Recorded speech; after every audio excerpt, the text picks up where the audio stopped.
You're watching Cable 2.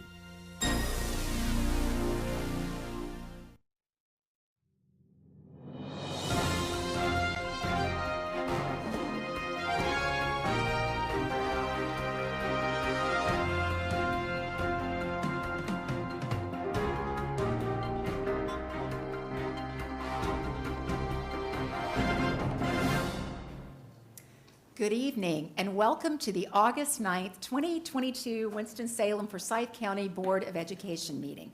I am Deanna Kaplan, board chair, and I appreciate your attendance and also say good evening to our viewers on Cable 2. Will you please rise as we start the meeting with the Pledge of Allegiance followed by our invocation. I pledge allegiance to the flag of the United States of America and to the republic for which it stands, one nation, under God, indivisible, with liberty and justice for all. Let's pray.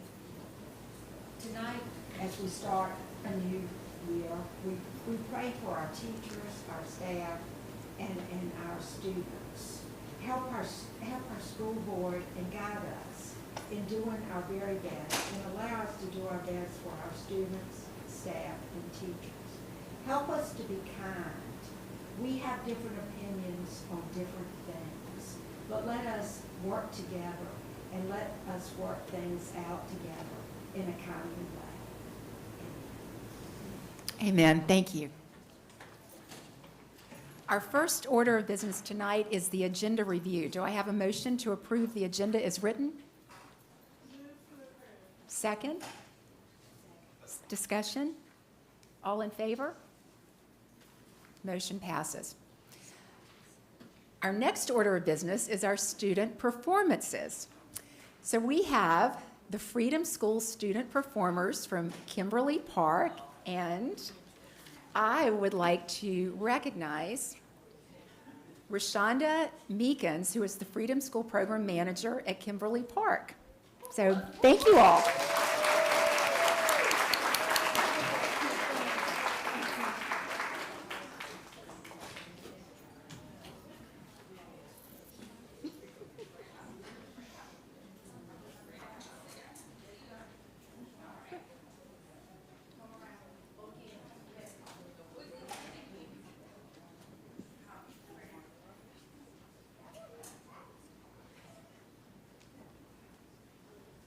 All right.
So for you, we will present our motivational song.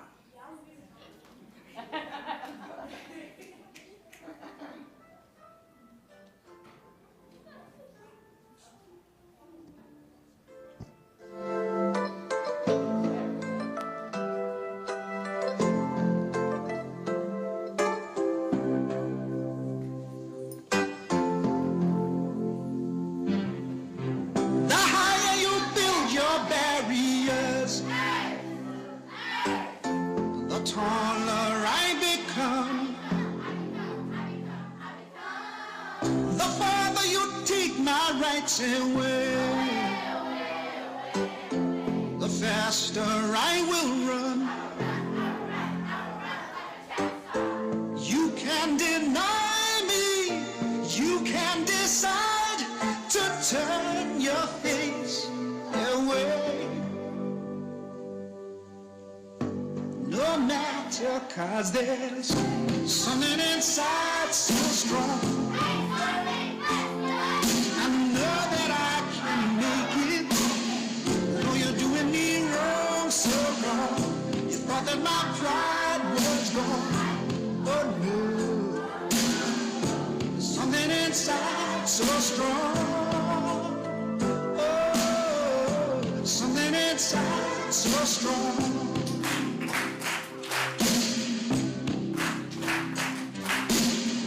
The more you refuse to hear my voice, the louder I will sing.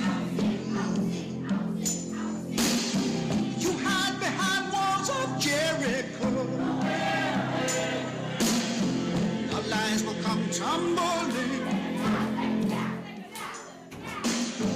Deny my place and time. You strive the wealth that's mine. My light will shine so brightly it will blind you. 'Cause there's something inside so strong, so strong. I know that I can make it. Though you're doing me wrong, so wrong. You know that my pride was gone. Oh no. There's something inside so strong. Oh, something inside so strong. Brothers and sisters, when they insist we're just not good enough.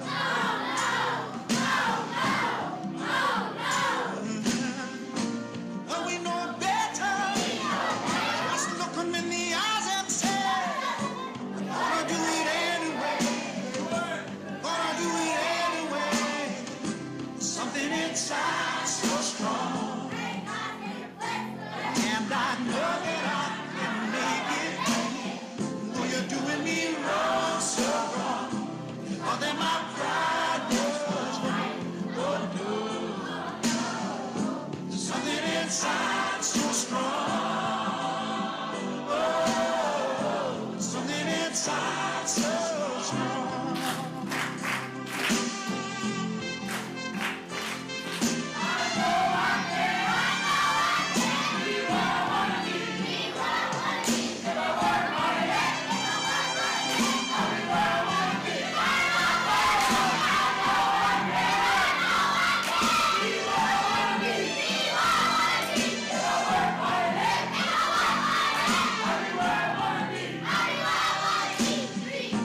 Brothers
was great.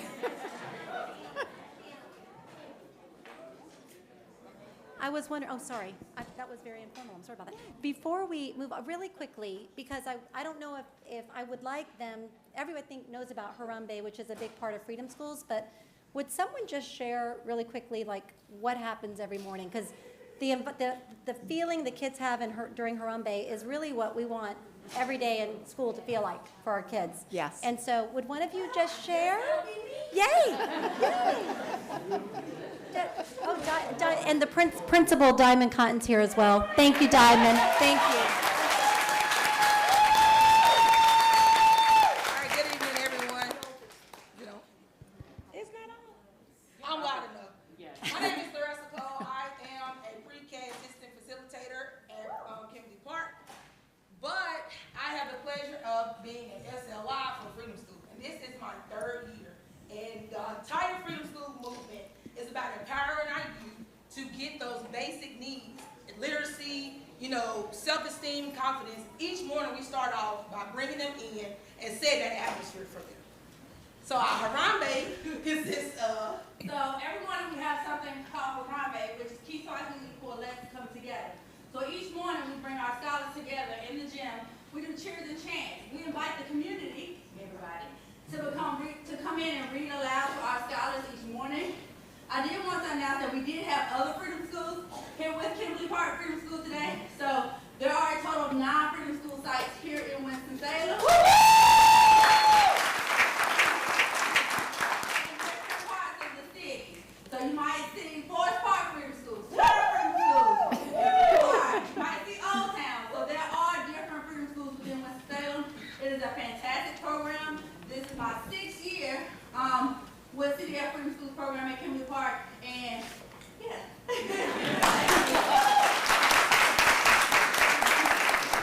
And I'll just wrap up and ditto what these ladies have said. They are hyped like this all the time, all the time. And so our kids need that. So they don't mind learning because now our kids are engaged, they're happy, they're dancing, and for me, that's what it's about. Freedom Schools also engages them into multicultural literature. And so the important piece is they're getting that every single day and they want to learn. And so we want to duplicate some of that during the school year. And so we will be having Harambe on Fridays at our building. We're losing Miss Meekins to an AP job, but she's still going to be with us in heart and spirit. She's right. We could throw a rock and hit her at her school. So we're still going to be working together, but we invite you all to be a part of our community and to come in and read aloud to our children. And we have multiple books that we will give you so that you can engage in that with us, but we look forward to it in the future.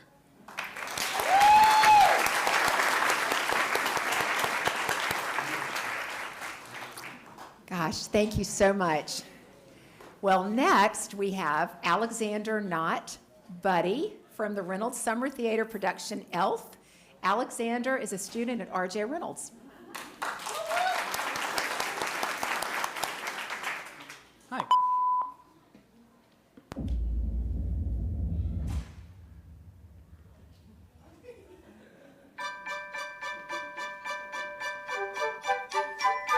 Dad, who's a million miles away, when he meets me, who knows what he'll see. Deep down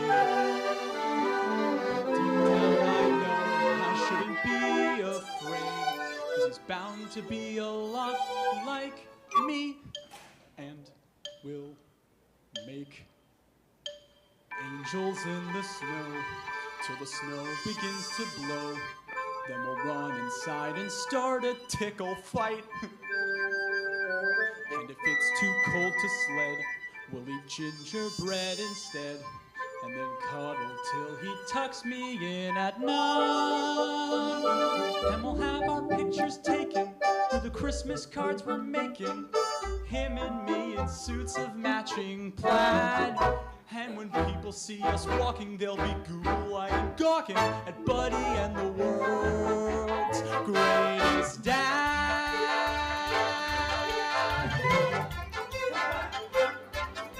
I'm here in New York. I'm gonna find my dad.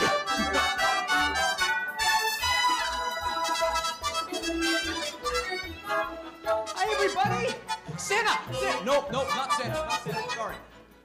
Oh, world's best souvlaki, you did it! Congratulations! Oh, thanks. Thank you.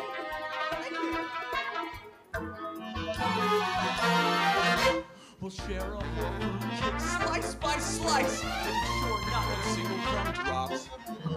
And if I were to say I'm in a Christmas play, you wouldn't miss it for a million gumdrops. If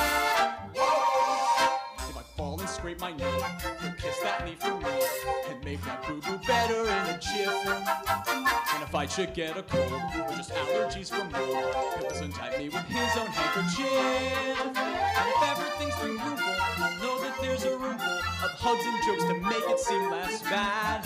I can't hide my admiration for that perfect combination of Buddy and the world's greatest dad.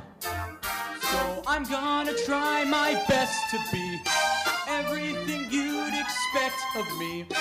Promise that I won't stop until I'm done. So someday you can say I'm the world's greatest son.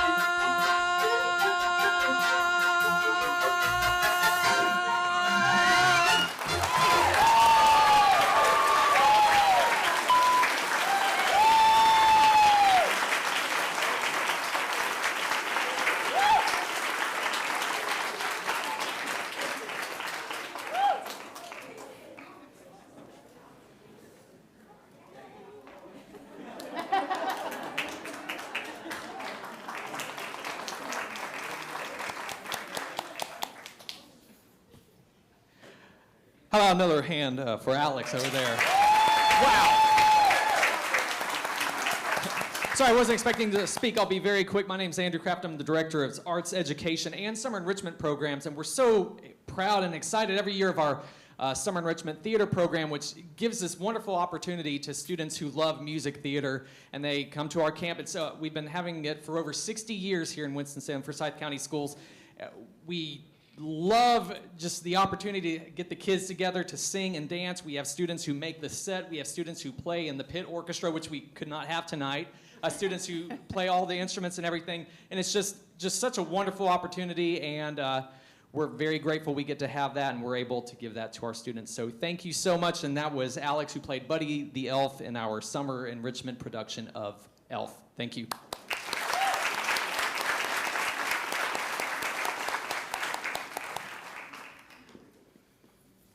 Well, I'll bet none of you all thought that school board meetings could be so entertaining and fun. And I think we're going to try to set that precedence every school board meeting. At this time, we will hear public comments on the agenda items. The instructions for this section were on the sheet as you signed up. The most important rule to remember is that we ask that you be kind and respectful.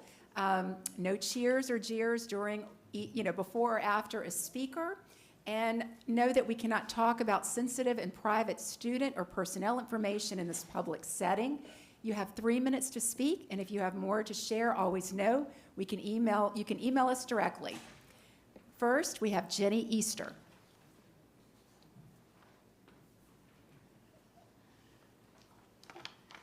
Good evening, everyone.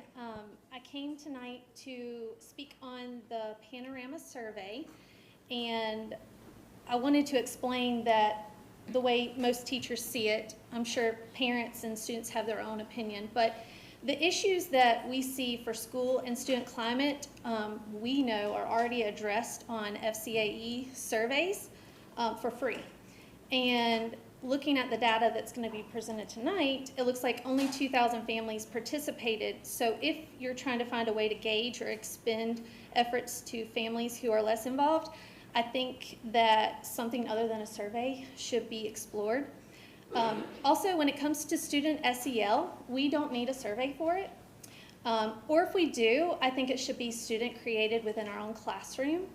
What would really help us is if we weren't so micromanaged by academic walkthroughs and actually given the opportunity to spend more time building class culture and understanding and self-management skills and self-efficacy. Even if that $420,000 for this contract that you'll be voting for is allocated from the state or federally at no cost to us, it's still a waste of our time, really. We can find this information differently. So please vote no. Something else I wanted to speak about was funding Kingswood. I fully support the collaboration that Winston-Forsyth County is building with Crossnor. This school helps students receive additional educational and behavioral support on so many levels, and some of our children have been introduced to that school for better educational opportunities as well, so it's amazing. My hope is that while you support to help this school, you'll also focus your attention on the thousands of exceptional children that attend our other 80 schools as well. I can't fathom or understand why someone in this district thought it was a good idea to dissolve self-contained, least restrictive classroom settings for most of our children. Our EC department is struggling. We keep hiring and promoting people that were really the root cause of the issues we have right now, and our resource and EC teachers are struggling because of it. I fully support inclusion for exceptional children when it comes to giving them social and emotional experiences where they can be with their peers and attend to conversation, collaboration, and play. But academically, many of our EC get extreme anxiety being in these large classrooms, and that causes them to shut down or act out. Many cannot understand or follow appropriate expectations, so they fall behind or they get bullied. And in most cases, they need such significant support with just grade level work in class. No matter what teachers can do with MTSS, they cannot help these children thrive like they could in an environment suited to their needs. I hope you will look closer this year at what our exceptional children and their resource EC teachers with assistance truly need beyond just the case managers. Thank you. Thank you. Next, Kate Duffy.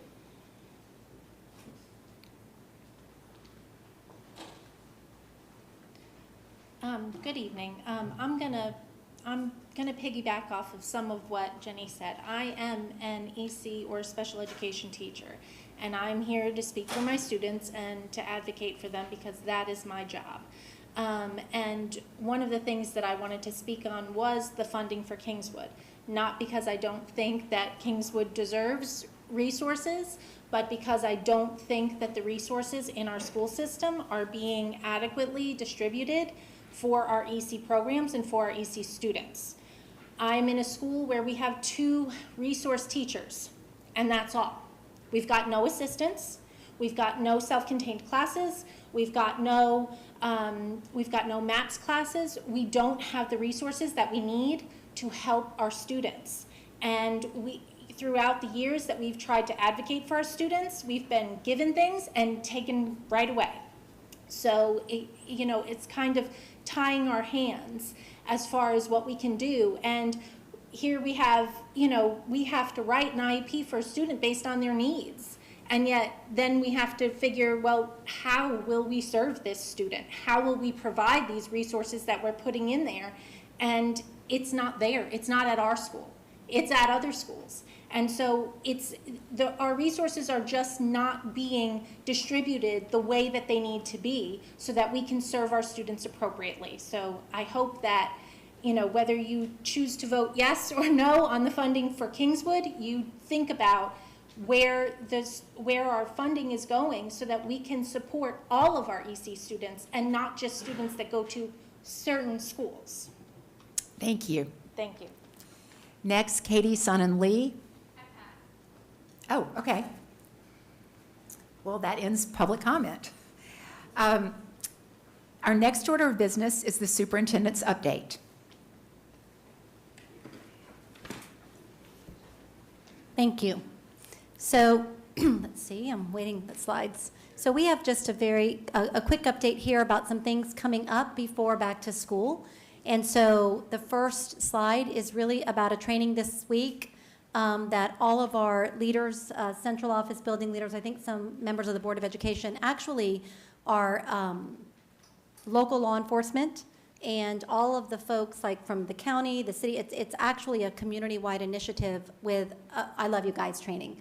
And this is honestly to get us all on the same page. You can see all the people that will be in attendance, but it's to get us all on the same page with our response to any kind of emergency or crisis situations. It's a unified response, and also to be thinking differently about our reunification process in the event of that a crisis should occur. And so that training is actually tomorrow. What's Thursday? Thank you, Jonathan hears me in the back. Thursday. So that's that. Next, I wanted to update. We have been rolling out all summer, as you know, back before, I think it was in May or June, that the Board of Education did pass our new Code of Character, Conduct, and Support, and it's been an extensive summer of training many different layers of the organization.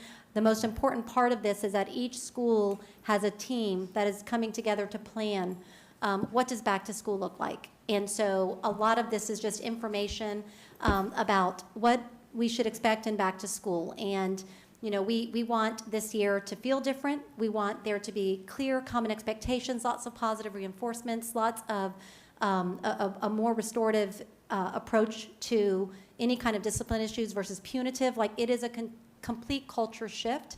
And so I just wanted to highlight a lot of training that's been going on that will really continue. This is a long-term effort. And so very excited about it, because I'll be honest with you, we are not just educating children around reading, writing, math. I know that some people will say that. It is not the case. We are educating the whole child, and that is every part that they bring to school. And that is, you know, and that's what we are as educators. So that's what this is really getting at. And so I look forward to that implementation as we come back. Back to school, you can see early and middle college are already back in school. First day for teachers across the general group of teachers is August 18th, although Monday, our Inspire 340 schools will be back for their beginning of their pre-planning. August 23rd is our high school freshman orientation. Really excited. I think last we counted, we were about to 70% have already signed up of our ninth graders. That's going to be really huge for us this year. Middle school open house is the 24th, and then elementary schools is August 25th, along with Career Center. And August 29th, we will be blessed to have our students back on campus. So exciting day for us. Back to school community events, just so you see some of the things happening. We've got back to school shopping event in Kernersville, and we've got educator warehouse opening, giving supplies to our teachers, and you can see the schedule there. We've got Latino Community Services, who will be doing a supply pop-up shop. We've got at the fairgrounds, Nailed It, and Bookmark Back to School Bash. So lots of things happening in the community. And then on Sunday, August 21st, Belk actually does an employee appreciation night. So hopefully everyone will take advantage of that. And last but not least, we've got a series of back-to-school press events happening so that we can provide the public with information about transportation, child nutrition, our new Code of Character, Conduct, and Support, I Love You Guys, and also immunizations and COVID. And so there will be, you'll be hearing more about those press conferences coming up. Thank you. Great, thank you so much. Our next order of business is discussion items. First is a human capital update presented by Superintendent McManus.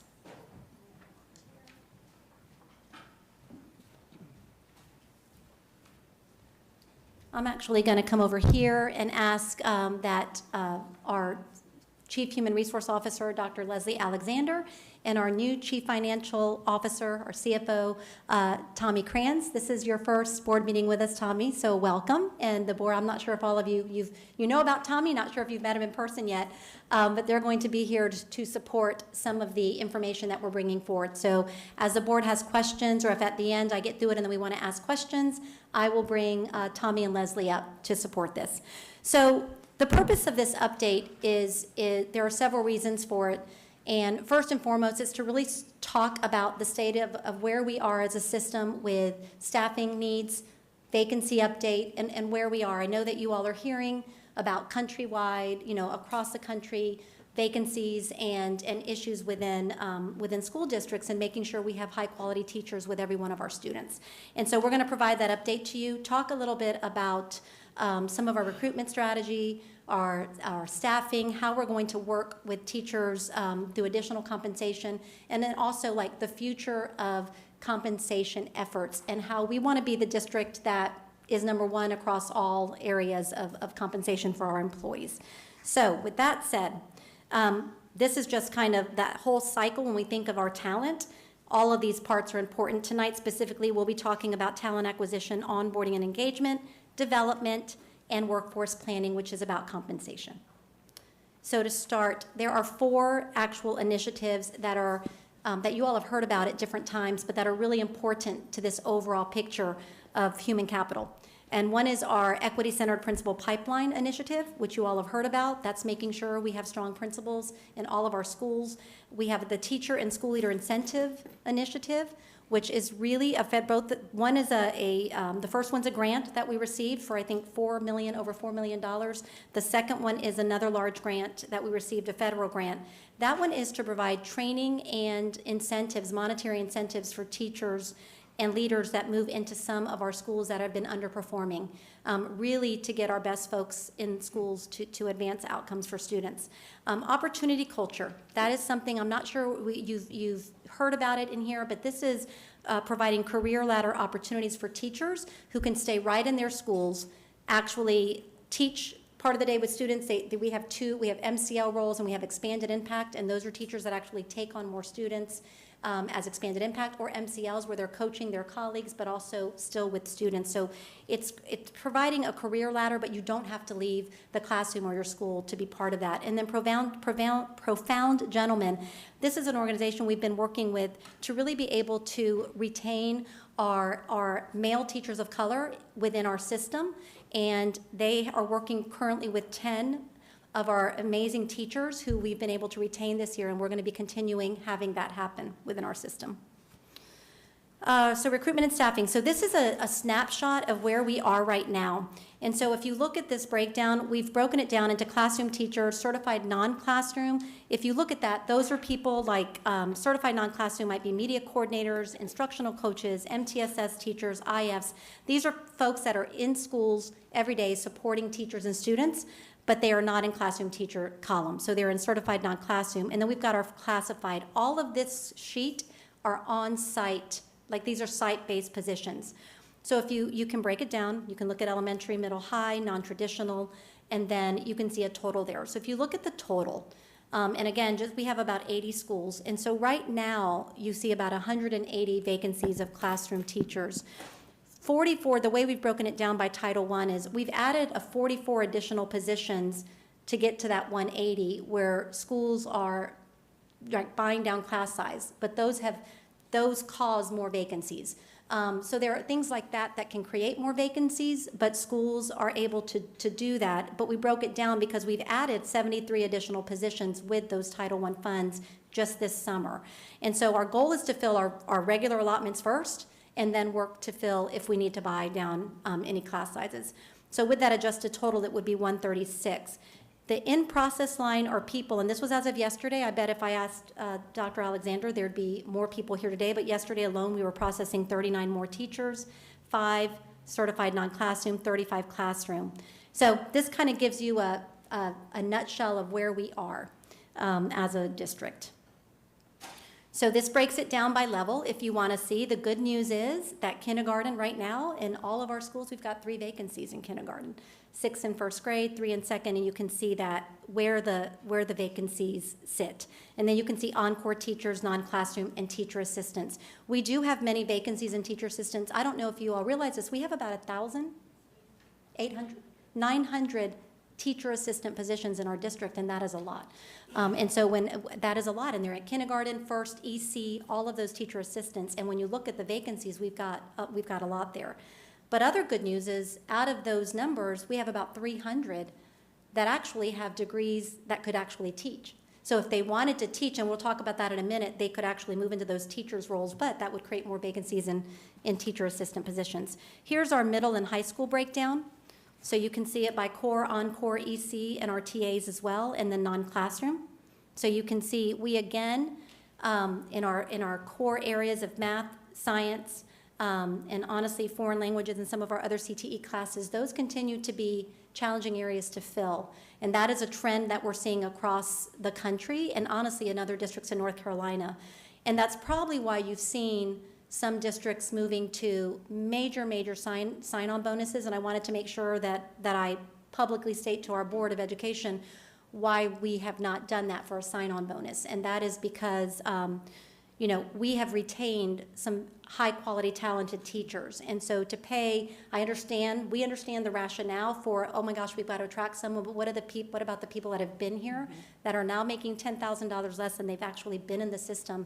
And we've retained them, and they're doing great work. And so I say that to say, I'm not criticizing systems that have gone in that direction, but when you think about your return on investment and what does it do to the culture of your system, we're working on trying to shift a culture in our system. And I just personally believe that that's not the way to do it, but to invest in your current employees. And we're going to talk a little bit about how we want to do that.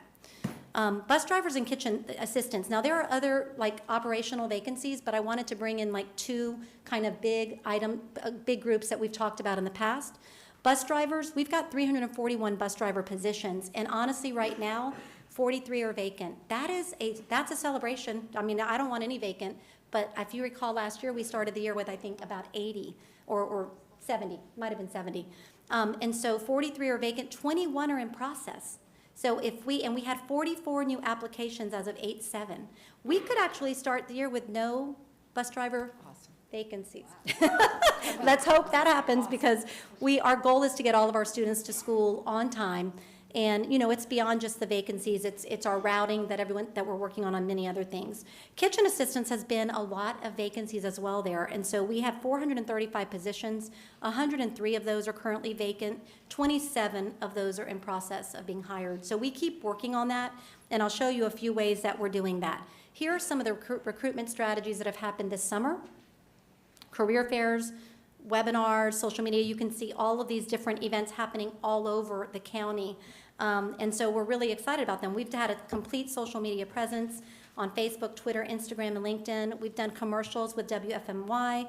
If you look at the media tour, we've done interviews with the Journal, WFMY, WXLV. I don't even really know some of these groups, but they've been all like really helping us get the word out. And then partnered with the Ministers' Conference to get word out through church newsletters. We've advertised with Que Pasa Media. And the last one's exciting because this just happened today. And that was our Latino Community Service for Hispanic Career Fair. And I will tell you, with that activity, just today, we actually, let me get to my page of notes, we actually had 24 people apply today out of that event.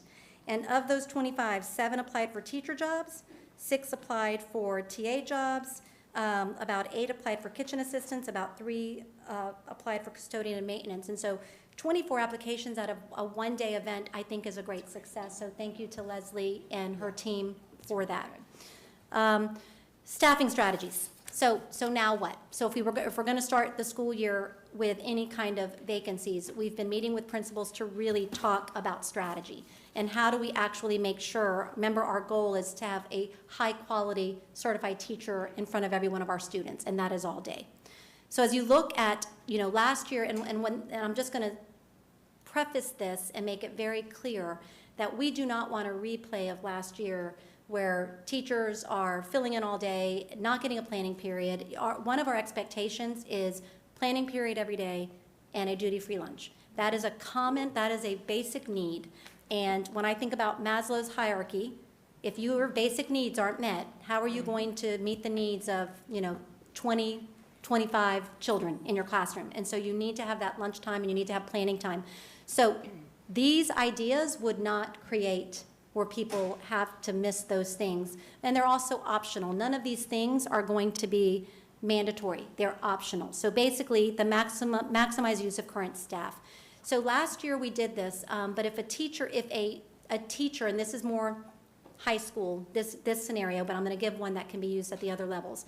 If a teacher were to have, say, on this day, I'm going to give up my planning period, or a teacher take on an extra section. So I'm every day going to be teaching this extra section. I can make 16% increase in my salary. And that happened last year, but that's going to continue. What we didn't do, and there's a strategy that some districts are doing now, is they're hiring outside companies to actually, if there's a content expert in math or science, these critical shortage areas, they're hiring a company to find those teachers to teach virtually from wherever, putting a sub in the room or someone that can cover the class and streaming in virtual. So our decision was, why would we do that and pay someone else and pay a company to do that when if one of our teachers chose to do that. If a teacher that is teaching math, it doesn't matter where they're teaching it, would be willing, again, if they would choose to do this, stream into another classroom with a sub in that classroom, we would also pay those teachers a 16% pay increase. So a teacher that chose to do both of those could make a 32% increase. And so when someone asks, well, where are you getting the money? It's from the lapsed salary that we're not paying. So I think that's really important that we know when we don't fill a vacancy, there is a salary sitting there. And so we need to invest it back into our own folks.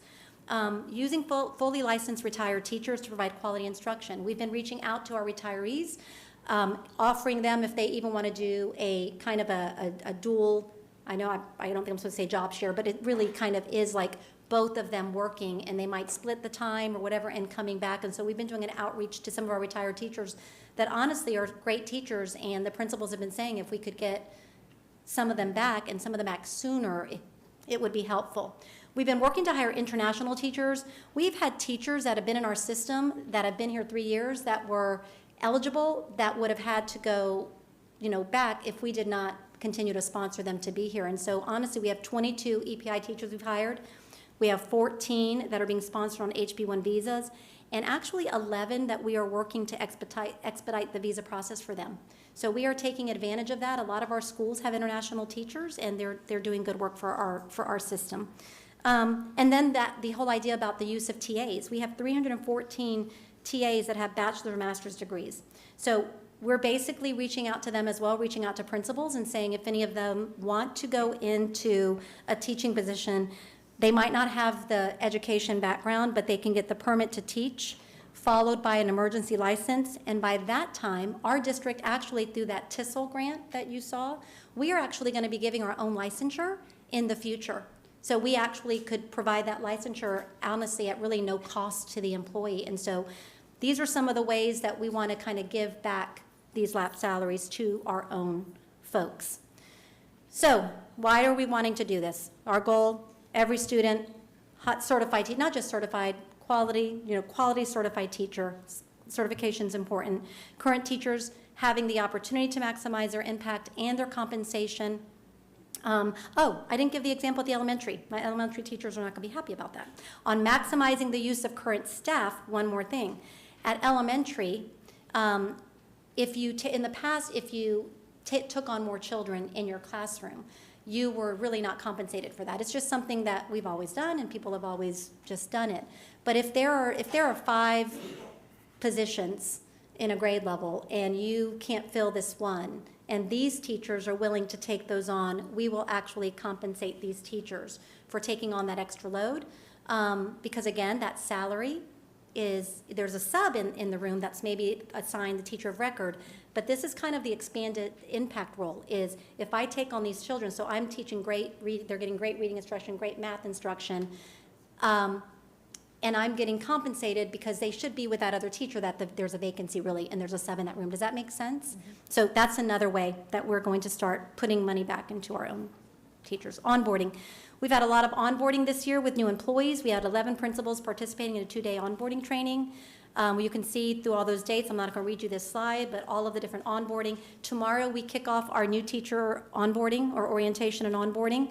And so we've got 120 beginning teachers that will be here in the morning. So hopefully all of you, if you have time in the morning, will be here to cheer them into the building and celebrate that they are entering our amazing profession of education.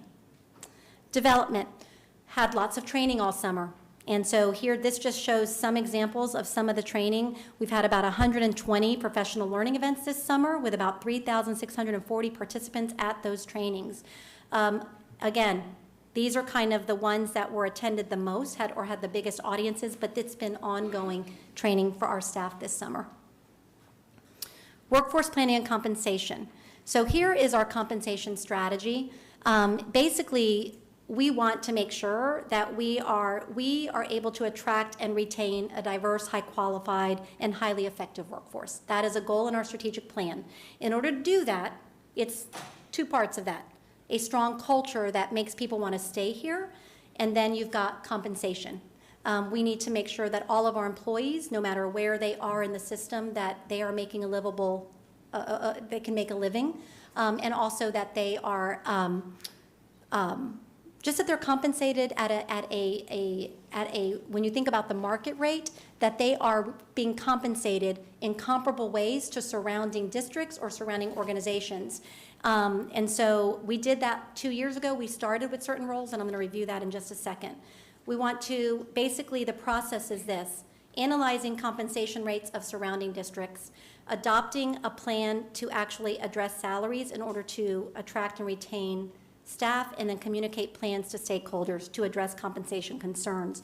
And in just a few minutes, I'm actually going to bring Tommy, Mr. Kranz up, because he has done work around compression and in his previous districts. And that has been, if you've talked to a lot of our classified employees and others, compression has been a major issue.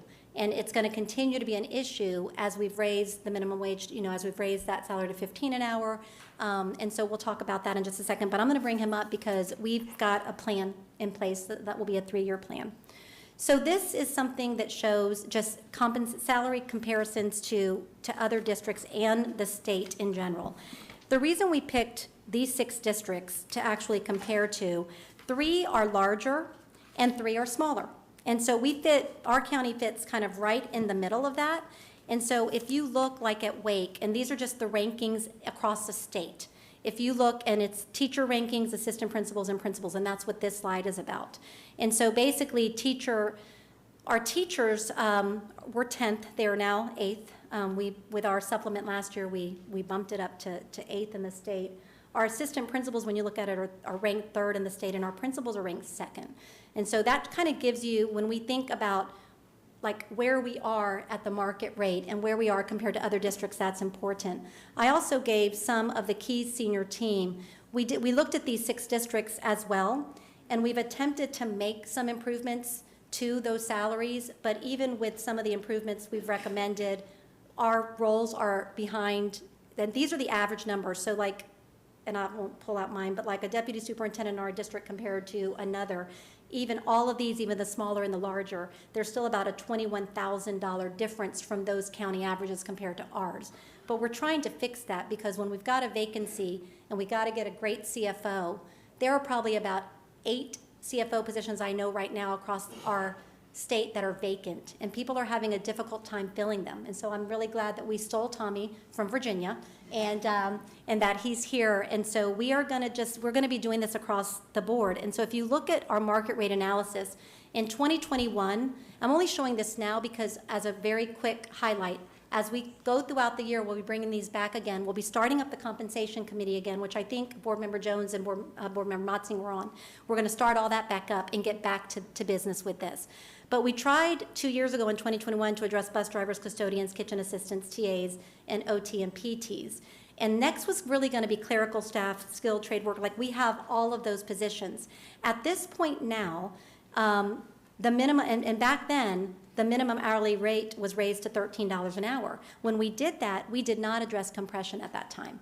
Well, guess what? Now the minimum for all those groups is going to 15. So anybody making 12, anybody making 11, they're going to 15, which means there's a compression. That is a good thing, but there's a compression issue that a person that's been at it for 8 years as a kitchen assistant, and now I'm coming in at year 1, that causes a problem for our employees. And so we're going to be addressing that as well. So we're looking at market rate and compression.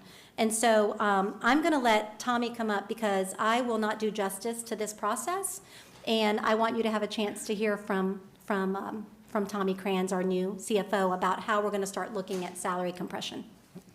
Thank you. Thank you, ma'am. Good evening. First, let me tell y'all thank you for allowing me the opportunity to be here.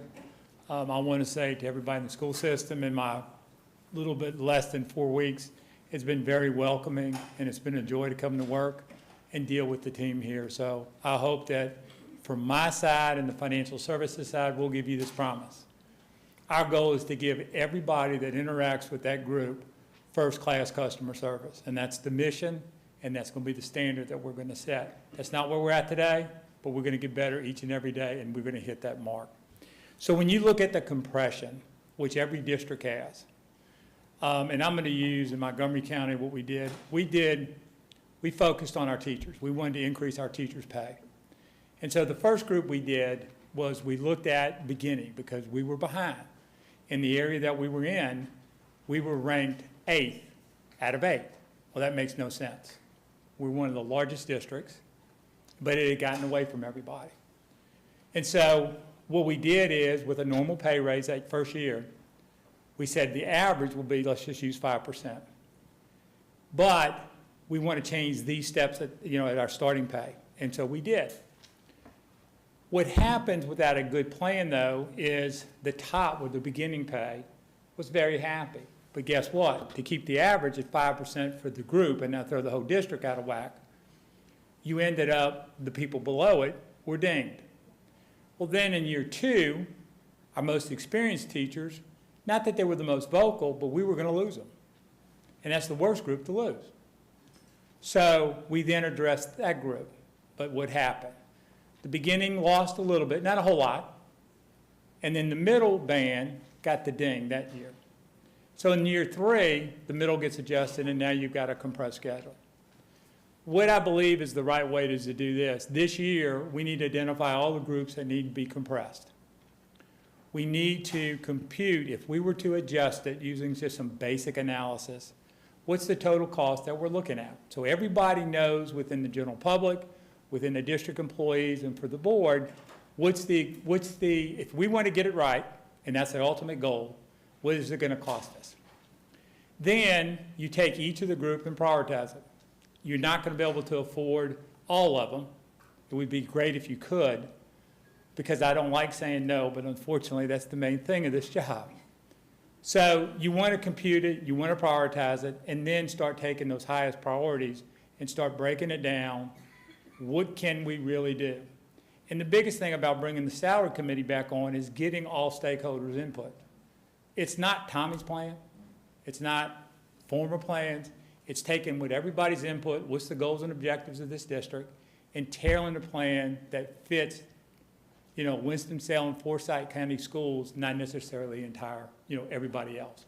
What works for us? It's a 3-year plan. Year 1, you develop, prioritize, do the calculations. You prioritize and you start working as we start beginning that FY24 budget is getting that group in this first step, figuring out which band we can get, which group makes the most important sense, and what are we going to do. Then in year 2, you want to, based off of your plan of action, address that group. And then, I don't read off of these things, so I get behind on the PowerPoint, so I apologize. I know. I moved it to 2. But then you go from 2, you get as many folks as you can. Ideally, you'd like to try to do it in 2 years. It's a funding issue, is the challenge you have. And then in year 3, 2 things happen. 1, you complete your compression for the band that you're working on. But then number 2, you've started year 1 for the second round of doing the compression. So that way, instead of being on a 3-year cycle, you try to do it more on a 2-year cycle. And if you work it, I think we can accomplish that goal. So with the 4% pay raise, we are working to finalize the budget as we speak. Our goal is to present that to y'all to the Finance Committee and to you as a board at the August 23rd meeting, as well as having our salary schedule information. The state, even though that when the governor signed it, there was about a 14-day delay until we received the allocation. It's been changed 4 times already. I anticipate a 5th one coming down the pike. So we kind of wanted to make sure all the numbers work out, okay? To make sure that when we come to you with the plan, we have a solid budget, one that we can all take to the bank, and we can get forward going on, because we have to get things going very quickly. The plan will be is to do the retro pay in the month of September. We've begun to build our file, but we're not going to put a lot in until we get the board's approval, because you may not, depending on what the budget, just to give you an example, in the county budget, we asked for $168 million. The county funded $160. So there's $8 million of revenue that we thought we projected that we didn't receive. So my budget today is out of balance until I get that lined up. And then the state and what they've done, we have to put that into the equation. So make sure, and we have an idea, and I hope that the being new, I'm still learning how we operate here, but I think it's a reasonable plan and one that I think will pass. Yep. So, thank you, Tommy. Yes, ma'am. So basically, I know this was a lot for now, but it's part of an overall strategy to retain our district. And honestly, we want to be the highest performing and the best district in this state and serving our kids in the way we need to be serving them. And so all of that is part of this picture. And really most important is around the culture. We are really trying to push forward, you know, from a compliance-driven, you know, command and control to a really trust and inspire and empowered and committed system. And that's our goal. And so we can't do that without our employees and all in service of our kids. So with that, you know, we were thinking as and this is not to decide tonight, we're not bringing a recommendation tonight. I just wanted you all to even have an opportunity to discuss, you know, a lot of our teachers come back to their classrooms and other staff and they're buying back to school things for their classrooms, setting up their classrooms. They're doing, you know, even everybody, not just them, but other folks are buying their uniforms and buying their things for the buses and buying, all people really invest in back to school. And we have set an expectation that back to school will be a celebration this year, a celebration for the return of our students. And we talked about this in our Leadership Institute, that why do we celebrate the last day of school? That's a sad day for me because our kids are kind of going off for the summer. Let's celebrate the first day because they're back. And so we want our schools to have resources. And so we would like to bring back in 2 weeks a potential for, even if it was for our employees, even where they would clear an extra $1,000 that they could spend on back to school. We would like to see if you all would even want to talk about that to bring back in a couple weeks. So that's it. That's where we are right now, and big plans coming forward. I do have a question in regards to our general benefits package. I think previously I've asked about when we would take a look at our benefits package as it relates to health, et cetera. Yeah. Did you want to address that? I didn't have benefits in here, which is a good. Yes, actually, thanks for bringing that up.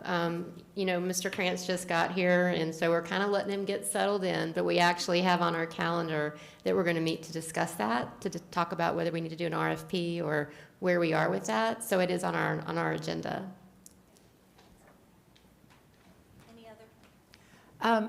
I have one. I think this was where we've talked about that. I was going to ask you about this during this period because we're talking about human capital. And some of the EC teachers are there's just a lot of misinformation about the case managers and bringing them back.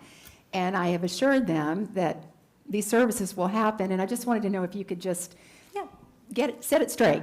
Absolutely. And so the case manager role as it existed, when that ended, I think it was 2 years ago, 2 years ago. I heard that in my first 2 years a lot as I was walking around. The change happened before I got here, but I've heard a lot about that. And the role was created, that was created to support schools, became an EC facilitator role.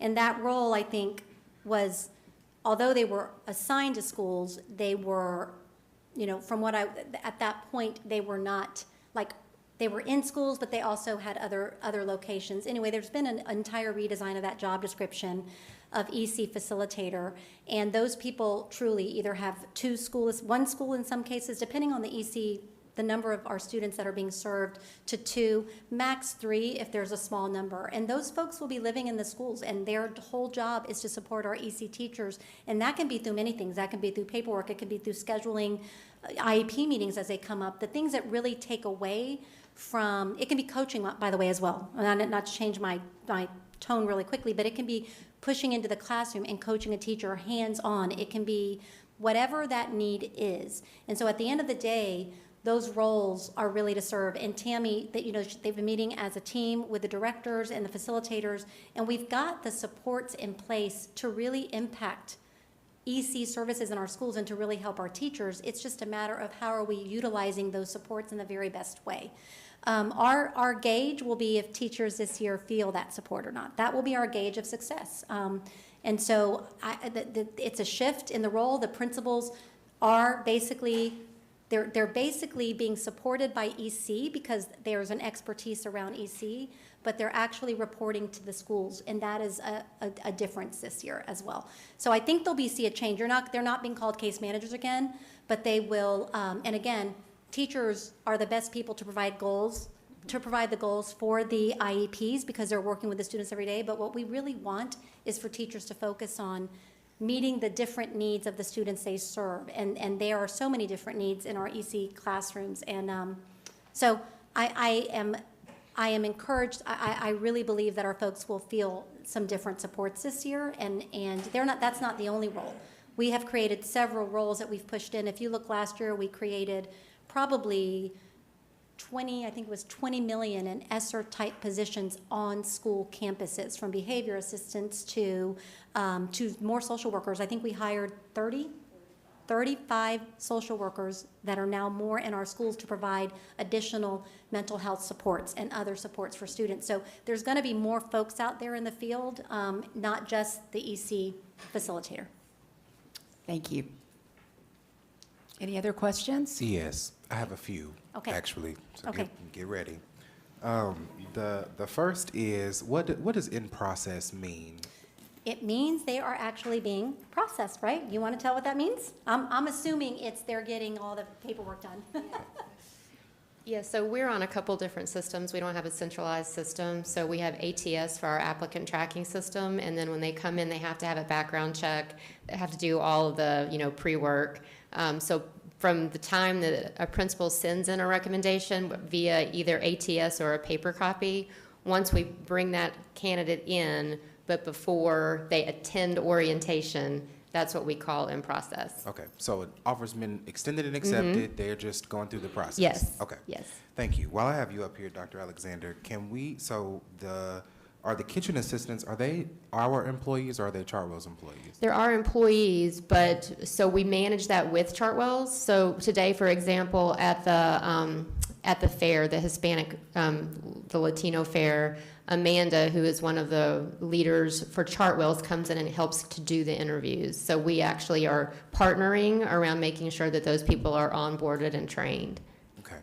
And then relative to, 188 positions for teachers out of how many total teachers in the district? So we have about 4,000 teachers, and that, once we take out the in-process and the Title I extra positions, we're down to 90. I think we're in a pretty good spot. Yeah, honestly. still pretty good. And we had 3 teams conversations with our principals today about some of this creative staffing and having our teachers take advantage of additional compensation. And they seemed very open and excited about that. So actually, when I spoke with the principals today, I feel like we're in a better place than even we look on paper. Okay. And so I think lastly, and this is just more, I think it's related both to HR and also finance. I think to the question of retention, I think it's important. A lot of times we talk about there's so much compression and so much that we need to do relative to salaries and adjustments. I even think in sort of both you, Dr. Alexander, and you, Mr. Kranz, even in your departments with people in compression, and a lot of these things that we're doing are going to require that you all's departments are working, even more. I think it's important that we're being really intentional about the folks who have to support all of the other folks within our district, because a lot of times, in order to serve everyone, we ask more of those people. And I know that, Mr. Kranz, it's great to hear that customer service is a priority for you. I know that one of the things we hear all the time is about opportunities for growth, with payroll and things like that. So it's good to hear that that's a priority. But I think a part of that also is making sure that our folks, are taken care of, because it's hard to serve others and pour from an empty cup. That's a great statement that you made, and Tommy and I have had several conversations about that. Finance and HR, it's a marriage, and you're going to be together, and you're going to have to figure out how to work together. So we're really talking with our staff about how do we, yes, if you do your part and you pass it to the other department, just because you did your part doesn't mean the customer has been taken care of yet. And so really having more of a customer liaison approach to making sure that issues are resolved in a timely and having customer service that supports our employees. Thank you. Thank you. Yes. How are we, I know we've talked about our teachers and all, but how are we on our bus drivers and our mechanics for transportation? So our bus drivers, we have 43 vacancies, but we have so many of those in process that we feel really good about where we're going to start with our bus drivers. As far as our mechanics, we have 5 top-level mechanic positions. We have 3 people in place. We have 1 person that needs to take their ASEs and then could be promoted. We have 1 mechanic 2 position open, 1 mechanic 1 position open, and we're looking at combining the mechanic 1 fuel truck person into 1 position for 2 of those as sort of like a pipeline into that mechanic 1 spot. So we've made Joey, who is the supervisor there, has made some good recommendations with Ronaldo this past week. So of those 5 vacancies, we have 3 offers out. They haven't been accepted yet, but we feel really good about the candidates we have there. And also, we're trying to double our apprenticeship program that can, help to support pipelines for both not only our mechanics, but our skilled trades as well. Great. Thank you, Leslie. Absolutely. Any more questions? Thank you very much. Okay. Our next discussion item is the identification and location of missing students grant presented by Frederica Stokes, our Assistant Superintendent of Student Services.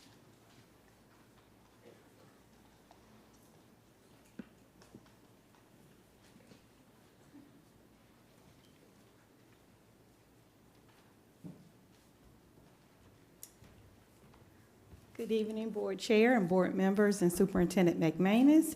We are here to share information regarding identification and location of missing students. With me tonight, I do have Rhonda Mays, who's our lead graduation coach, and she'll be sharing information with me. She's doing a lot of the work along with other student services staff. We also have Hope Davis here. She is from Teach Tech, the organization that we're going to speak about today. And we have Dr. Thais Maxwell, who's the principal of Carver.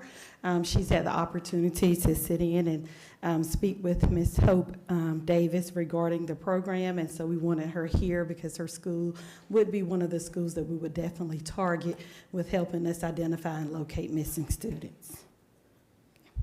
So we had the opportunity to apply for a grant. It's PRC 191, and that grant really focuses on the identification and the location of missing students. This grant was open to all of our, all LEAs, all of the different districts across the state, and the fundings were really associated with what our dropout numbers were from the previous year. So the funds that we received was $382,300, and those funds have to be utilized by September 30th, 2024. As we look at the attestation, we were required to use the funds in 2 different ways. Funds shall be used to contract with either 1 or more third-party entities to provide technology to facilitate the identification and location of missing students, or for outside personnel to assist the unit in locating missing students. So this was a third-party grant that we would have to use these funds for. So we went through an RFP process, and we reviewed 5 proposals that were submitted, and this is really new work. There are not a lot of organizations out there that's doing this work, and this is the first time that the state has given us the opportunity to apply for these type of funds. And so the recommended proposal that our team, and Rhonda was a part of the team, our lead graduation coach and our lead counselors had the opportunity to look at the scope of work. And so we went with wanting to recommend Teach Tech U because we looked at their scope of work. Their first scope of work is phase 1, locate, tracking and locating and communicating with missing and unenrolled and chronically absent students. And so we know each year everyone doesn't always show up on the first day of school. And so when they don't show up on the first day of school, our school social workers, our school counselors, our graduation coaches, administrators, everyone, is an all hands on deck approach where they're looking to locate students and find out why didn't they come to school on the first day and the second day and the third day. And so a lot of times we do find those students. Some of them have enrolled in other schools, some of them are homeschooled, but there are a small number of students that sometimes we do have difficulty finding. And so this organization, Teach Tech, will help us with the location of students. We wanted to go beyond just locating students at the very beginning of the year, because throughout the year, we do have students who become chronically absent. So we may not find them, they may miss a couple of classes, we start looking at them, looking for them immediately. And so if we cannot find them, we still want those students to be located also. So they may have started the year with us, and then they may drop off a little bit, and we need to locate them. Counselors, social workers, our graduation coaches, our CARES team, everyone has been involved with locating, and they do an outstanding job of going out and finding them. This would be an extra set of hands.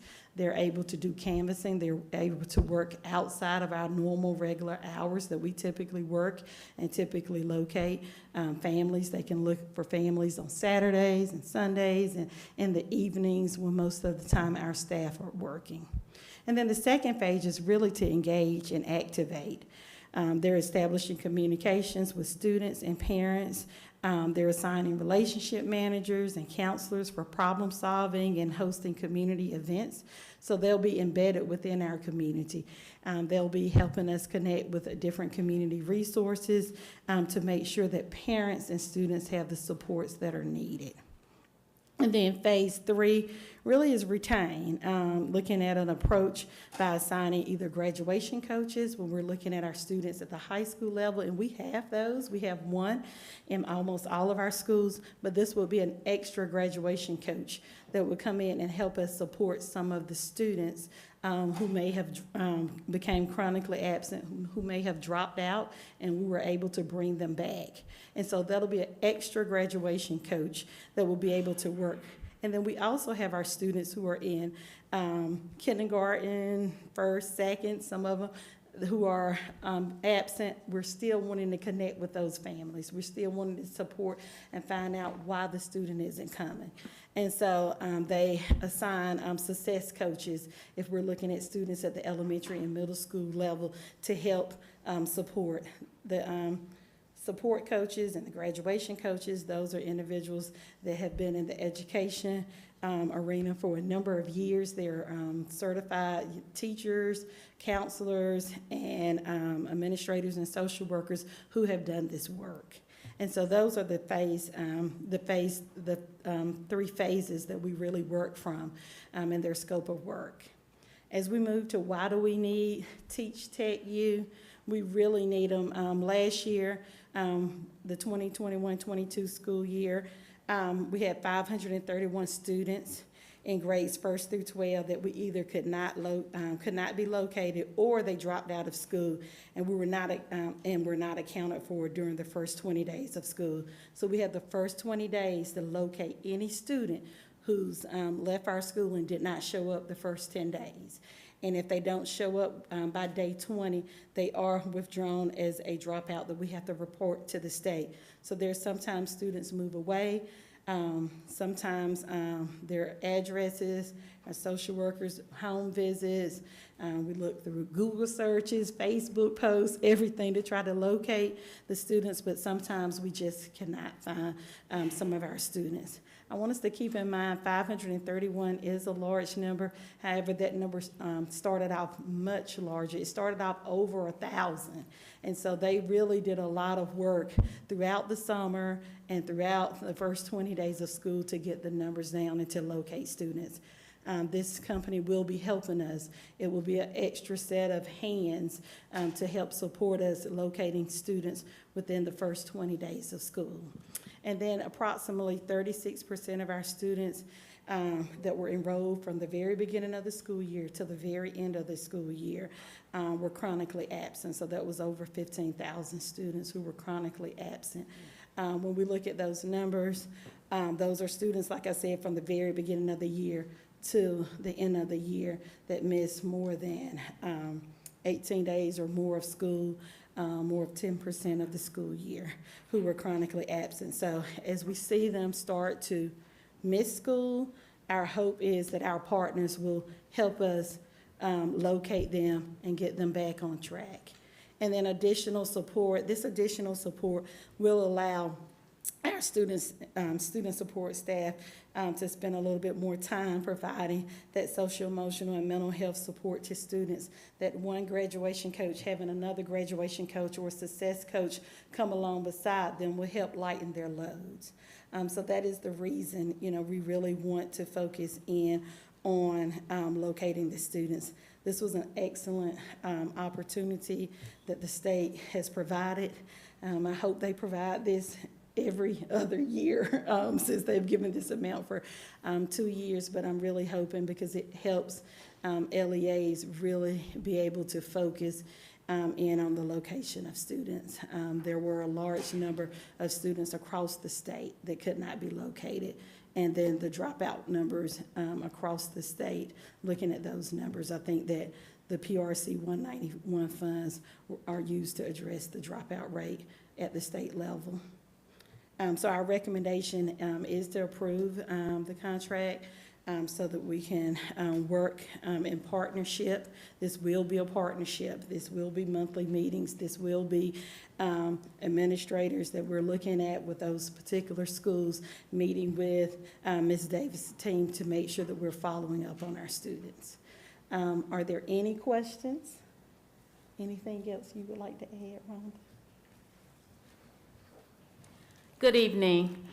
At the end of last school year, we had 909 students across our district who we did not know their location.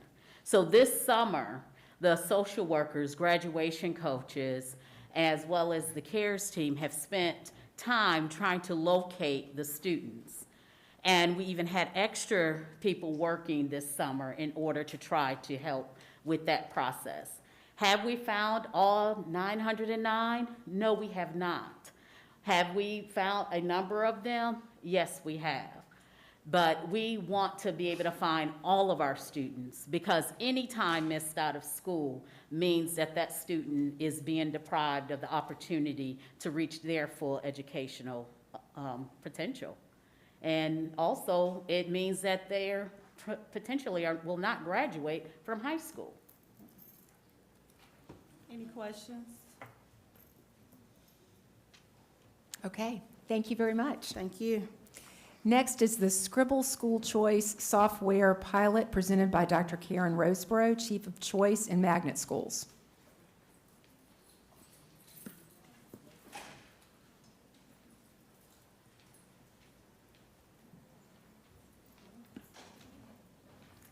Good evening, Board Chair Kaplan and board members. We are going to provide for you an update on our choice pilot program that we did for our school choice options. This is a reminder that in the spring we did an RFP for a software company to help manage our school choice options, and we would like to provide you an update on how the pilot went for our kindergarten choice period in hopes that we can continue to expand to the other grade levels in the district. And so Frank Pantano, who is our Director of Student Assignment, who has done an amazing job this school year in helping us to launch the new software and working with our parents to kind of navigate the system, as well as training our new team members that are also going to be the point of contact in the office for the Scribble software. And we are delighted to work with Scribbles because it is a locally based company here in North Carolina, and they have responded to our needs in real time. And it's nice to actually have a body come out to actually work with you versus speaking to someone over the telephone or via Zoom. So I just want to give them a shout out on how personable they have been with our district. So I'm going to turn it over to Frank, and then if you have any additional questions for us, I'll be available to answer. Thank you for that introduction, and thank you all for having me here today. So to start off, it went really well, the pilot did. So we're going to talk a little bit about some of the things that we experienced, some of the things that our community members told us when we asked them what they thought of the new system. But first, let's just kind of contextualize what we did. The new site went live for families to create their dashboards on March 26th. So our magnet and choice window was going to open on the 28th, but on the 26th, we went ahead and had some Zoom trainings and community outreach so they can come and talk to us about this new thing, and we could kind of show them how it's going to work. And like Karen said, Scribbles is great. They were like, oh yeah, we can be on that call as well, and we'll help show the families exactly how to do it. And so we were able to help them create their family dashboards. And then the actual applications went live on the 28th for the end zone and the magnet. The way we do that, too, is once we figure out how much space we have after we do our end zone and magnet, we can also open it up to out of zone choice. That happened on May 15th, and we use the same software.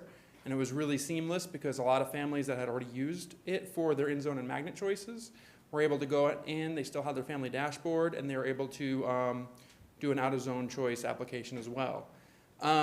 So the approval to go live was completed in 9 weeks. That means it was a really quick turnaround, and again, Scribbles meeting with us every week for an hour. They made sure that as we went through it, they were supporting us every step of the way.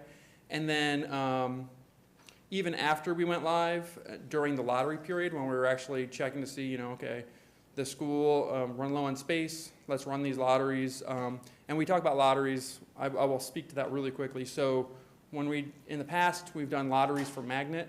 The way that we did this, it was instead of like a first come, first serve, we had as much space as we had, and especially for our choice, we were able to actually offer all the seats for our choice. We still ran lotteries, but everybody got in, so it's not really a lottery.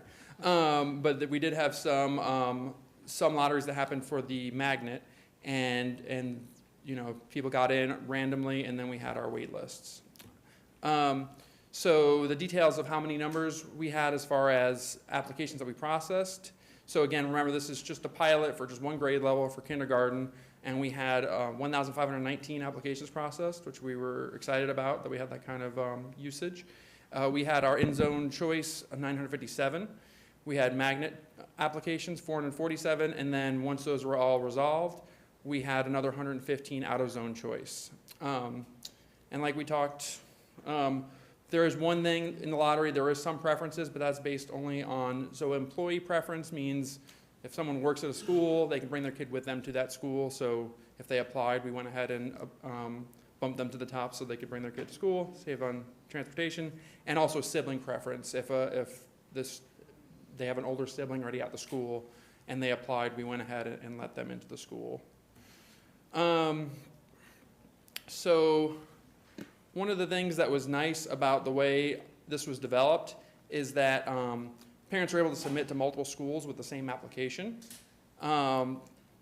We also had so parents can accept seats in and out of zone requests. So the big push with this is instead of them doing the application and never seeing it again and having to call our office, we'd get a lot of call volume with people calling saying, hey, I need to know what's happening on my application.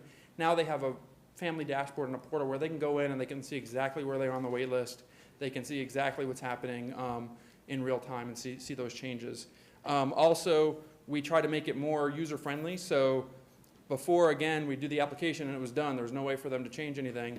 Now, if they went in and applied early in the window, they have that dashboard. They can go in later in the window and change their preferences. If they get new information, they get a chance. Let's say they have a tour for the school planned during the window, and they get new information like, oh, I love this school, I want to go change it. They can do that now, and they couldn't do that before. So we did, actually Scribbles did a family survey feedback for us, and we were able to get a lot of feedback from 550 families asking them about the new process, and we had 87 families respond to us. 73 of those 87 gave positive ratings for the ease of use. 70 of them gave a positive rating for satisfaction with the new process. 68 positive for satisfaction with the viewing and accepting seats. And 64, so a majority for all of those, gave a positive rating for satisfaction of the overall communication for the application process. The two biggest complaints that we heard back, usually you're not excited about complaints. We were excited about these complaints because there were things that we noticed too, and Scribbles with those weekly meetings actually changed them real time for us. So the first thing was option to select their offered seat was not there when they went to look at it, so we resolved that. They turned the button on. That was an easy one. And the other one was families wanted to see all their selected choices on the family dashboard. So when they went in, they wanted to be able to see, well, what did I apply to and what was my rank order on those? So they actually built a whole new thing so that families would be able to see that. And that only took about a week and a half for them to do during that window. So those are both positives for us. Recommendations and next steps. I might turn this one over to Karen to talk some more about the recommendations and next steps on this. Thank you. So our recommendation is that during our initial pilot, we were pretty pleased with the efficiency of the system, and we would like to move forward with expanding it to grades 1 through 12 so that we can see how we do on a larger scale. And what's unique about Scribbles is if we don't renew by July 1, then we're not obligated to keep going with it. So they allow us the opportunity to expand, see how we like it up into June 1. So this would be an expansion of our current contract that we currently have, and we would like to go live again on November 19th at the beginning of the choice period to see how things run on a much larger scale. And then also, I hope that you were pleased with the number of pills that you did not have during that time, during the kindergarten choice period. We saw a massive reduction in that process, so much so that Attorney Jenkins called us and said, could this be correct? And we said, yes, this is correct. We do not have any, and as Frank talked about, we tried our best to make sure that our parents got something that they asked for. It may not have been the first choice, but they indeed got something that they did request, and so that's something that we are proud of. So thank you. Thank you so much. Any questions? I just want to say I love it. I love the interface. I do too. I think it's fantastic. I think we needed to do this like yesterday, so I'm excited about it. Well, thank you all for giving us the opportunity to try. So Thank we you. appreciate that. Next, the 2022-2023 Title I application presented by Kelly Hales, Chief Federal Programs Officer.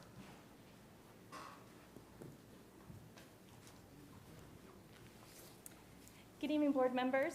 As the chair said, this is the annual application. It does require board approval. However, tonight we're not asking for action. We just want to be able to share the application with you.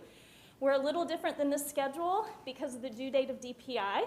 So our application is due at the end of this month, so we couldn't be in curriculum committee or we would miss a deadline. So thank you for that flexibility. So you'll see a lot of the presentations similar to a format we've used in the past. So that's the information that you have requested.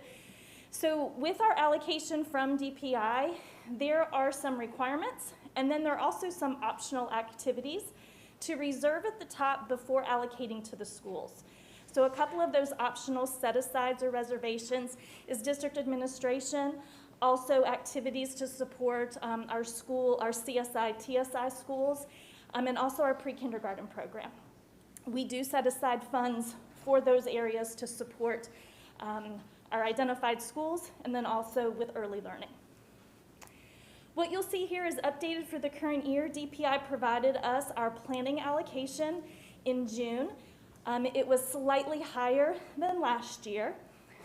We do have to provide equitable services for participating private schools, and so then you can see their proportionate share of the planning allocation and then what's left for the PSU to use. You'll see here of our reservation of set-asides. Those with asterisks are our required pieces, so we do have to set aside funds for neglected and delinquent. That is for Crossnor. They're an identified neglected institution. We also set aside funds for homeless children and youth. The services through Project Hope. We've worked with Dr. Stokes and her team to identify the amount of funding to support those efforts. And then we also have to set aside funds for parent-family engagement. We're required to set aside 1% of the total allocation. We're able to reserve some of it at the district level. However, we do not do that. We push out the entire amount to the schools because those are the schools with parents and families to be able to utilize those funds. So for the 22-23 school year, the same number of schools in the same schools will be Title I, 29 elementary schools, 10 middle, and 9 high schools. When we received our actually, we started our work before getting our allocation. We started with Mrs. McManus in December, and she gave us some very clear parameters. No school will lose its designation as Title I, and to minimize any reductions that a school may encounter. And so we were able to do that with the funding, and therefore the number of Title I schools remain the same for the 22-23 school year.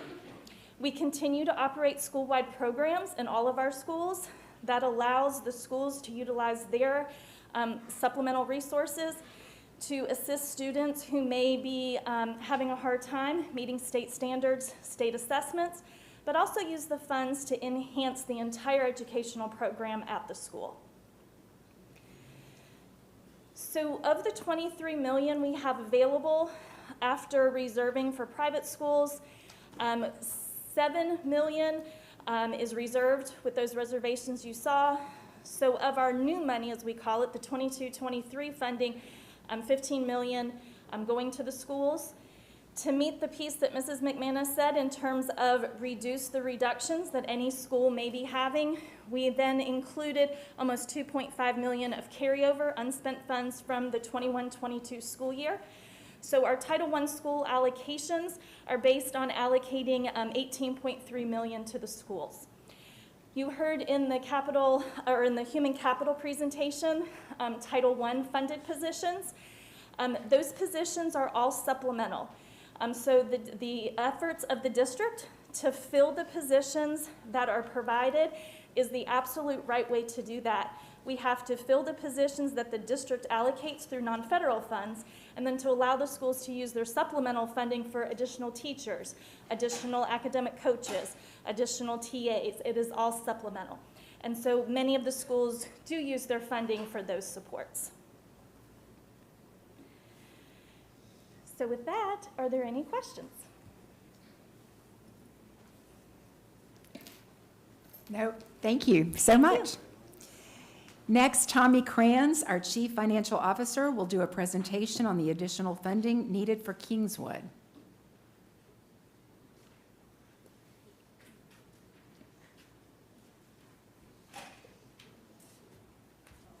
I'll make this very quick.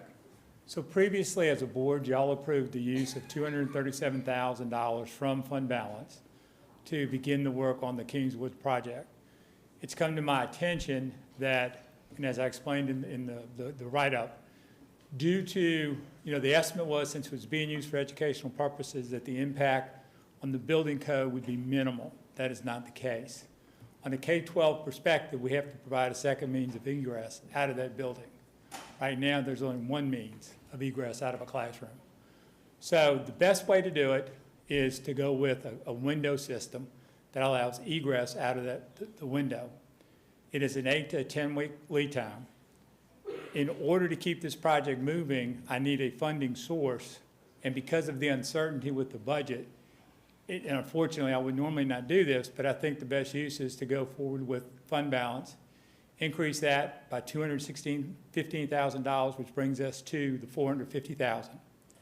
It gives, the project is estimated to be $400,000, a $50,000 cushion for anything else that may come up, and we can keep it moving, get the students where we need to get them, and then come back to y'all with the recommendation to put it back, whatever funds that are not spent, take those funds and put them back into fund balance at the end of the project. That's it. Any questions? No, I was just going to say, it's been, I think it's been a while since we had the update on, maybe it was at the very last meeting, I'm not sure, about what we're doing at Kingswood. So I think from some of the comments we heard earlier, can we talk about that this is moving the school's location and it's really construction? It is, yeah. Yeah, just as a refresh, we could not be on Cross North facility anymore. They've I'm not going to say kicked us out, but that's kind of they needed us to move. Right. And so this was the place that we're moving to. They're using it. They needed it for other reasons. So this is completely building. It's not programming at all. Yes, ma'am. Okay. Thank you so much. So our next order of business are our action items. First, consider approval of grant funds for identification and location of missing students. Do I have a motion? Move approval. Second? Second, okay. Discussion? All in favor? Motion passes. Thank you, Marilyn, Board Member Parker. Okay, next, consider approval of Scribble School Choice Software Pilot. Do I have a motion? Move. Second? Second. Any discussion? All in favor? Motion passes. Next, consider approval of additional funding for Kingswood. Do I have a motion? Move to approve. Second? Second. Discussion? All in favor? Motion passes. Next, consider approval of policy 4141 salary schedules. Do I have a motion? Move to approve. Do I have a second? Second. Discussion? Yes, so the salaries, all of our salary schedules are gonna be posted, and they'll be posted immediately, and they'll be there in perpetuity, so people can see them. Okay, that's it, thank you. Okay. All in favor? Okay, that's unanimous. Next, consider approval of contract with Naviance by Power School. Do I have a motion? Move approval. Second? Second. Discussion? I do have a question. Is it optional for students to use this software? I think there were some questions that parents had, or at least one parent emailed me about, who owns the data and all of this. So I wanted to make sure I was speaking on behalf of that parent. And I assumed that it would be optional, that no child had to utilize the service. Correct, because they would have to create an account. Okay. And so if they didn't want to do it, then they wouldn't create an account. And then they can also still apply for their college applications and everything done separately. Okay, thank you. Okay. All in favor? Okay, motion passes. Opposed? Okay. All right, motion passes. Next, consider approval of Panorama contract. Do I have a motion?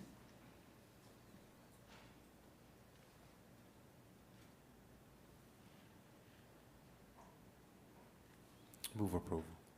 Do I have a second?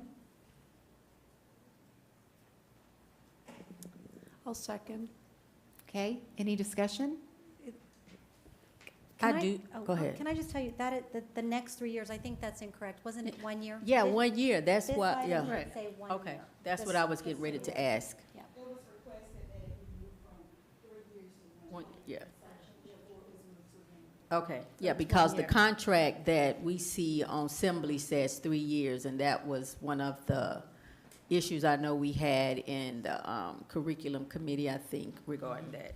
But then I had a question about the professional development, which was a $9,000 fee, and the description was very vague. So I was trying to figure out why do we need professional development for a survey to be created? It's really for how they're going to handle the data after the data comes in. So they provide them with professional development sessions regarding using your data. So once you get your survey data back, results, what can you do within your school to support the information that is gained from the data? So for example, if you're showing a low sense of belonging within your schools, they would come in and give us information and training on what can we do to improve the belonging or whatever the different subsets is that has been identified as problematic. They do that with the coaches, our SEL coaches, and then they do extend that to the schools also to be a part of those trainings. Any other discussions or questions? Yes, so because I think this is just a sort of maybe a larger kind of point of information, because we've talked about the panorama questions, and do we have any other survey, measure, anything that we do within the district that measures what it is that we ask in the panorama relative to students. Not relative to students. And The student behavior surveys. Well, there's a youth risk behavior survey, but that isn't given to all students. That comes from the state, and they normally select various schools, but those surveys are often asking about drug use and those type of questions, Right. but they select various schools across the state, so it's not all of our schools that receive the youth risk behavior survey. Okay. We selected schools from the state, and DPI gives us which schools are selected, and then we go in through a particular class. Okay. is the use of panorama unique to our district?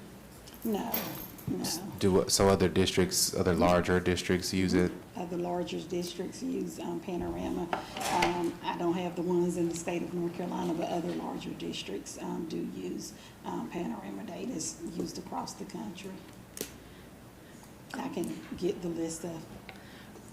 I think it would be helpful after this 1 year to go back to the schools and ask how helpful was that information.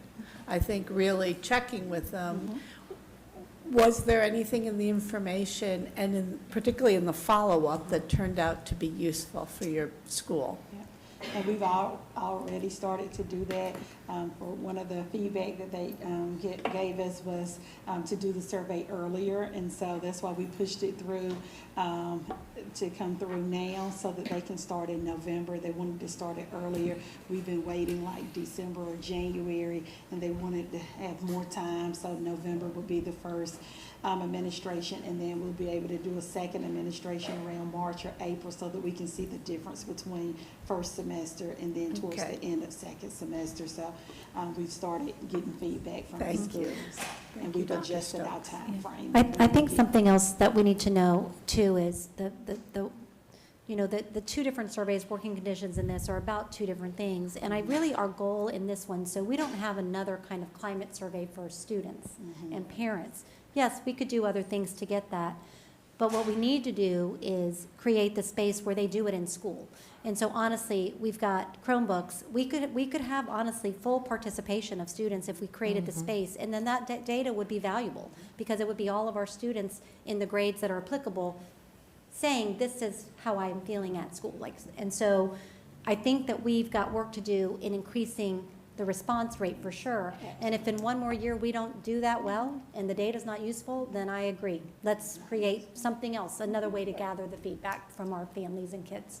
And that was really the point of my question, because as you know, Dr. Stokes, I pushed on why we asked the questions we asked. I've asked those questions intentionally. I think that the questions in the survey are valuable, and I feel like they need to be asked. To me, it's just about a question of participation from the student perspective, because if we really had large participation, I think we could really do something with a lot of that, and so that would be a goal for me.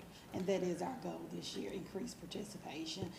We've already put the survey administration dates out so that principals can start preparing, and that our team, our SEL coaches, can already start having those communications. We can work with Mr. Campbell's team to make sure we're getting the information out to parents well in advance and not at the last minute. Thank you. All right, you're welcome. Okay, any other questions, comments? Yeah, I have a Oh, yes. question. Board Member I'm sorry, Parker? it's a little difficult for me to hear. Is this for 1 year or 3? One. I'm a little confused, so 1 year. what we are about to 1 vote year. on, is it for 1 year or a 3-year contract? 1 year. Okay, thank you. Okay, so we have a motion and a second, and we've had discussion. All in favor? Okay, all right, motion passes. Did Opposed? you get Marilyn's vote? So okay, so 3. And did you get Marilyn's vote? I got Maryland's in Yeah, I think favor of it. Maryland's in favor. So motion passes. Okay, next, consider approval of the firewall and intrusion prevention licensing and support renewal lease agreement with HP Financial. Do I have a motion? So move. Second? Second. Any discussion? All in favor? All opposed? Motion passes. Next, consider approval of the ESSER funds project for outdoor seating. Move to approve. Okay, second. All right. Any discussion? Okay, all in favor? Okay, that's unanimous. Next order of business is announcements. Thursday, August 18th, 2022 will be the first day back for teachers. Thursday, August 23, 2022 will be our next meeting of the Board of Education. And before we begin the section of our meeting in which anyone can comment on anything, let me say to our Cable 2 viewers, thank you for watching. This will conclude our broadcast.